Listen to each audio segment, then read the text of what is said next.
બોટાદ જિલ્લામાં ગઢડા છેલ્લા 24 કલાકથી ભારેલા અગ્નિ જેવી સ્થિતિ જોવા મળી રહી છે.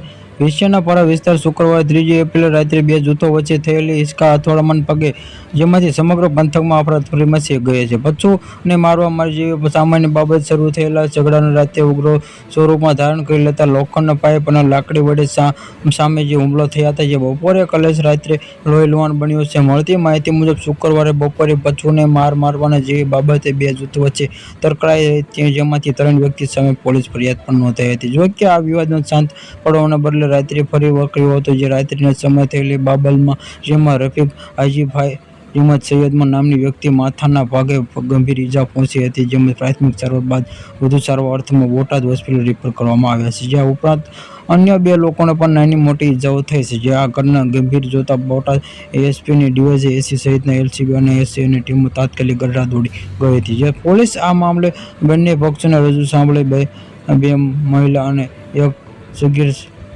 કુલ 11 લોકો સામે ગુનો નોંધ્યો છે. હાલમાં પોલીસે 9 શખ્સોને અટકાયત કરી લીધી છે. અત્યારે ગઢડાના અસરગ્રસ્ત વિસ્તારોમાં પોલીસ દ્વારા પણ સતત પેટ્રોલિંગ કરવામાં આવી રહ્યું છે અને સ્થિતિ સંપૂર્ણ નિયંત્રણ હેઠળ છે. Subscribe my channel, like, share.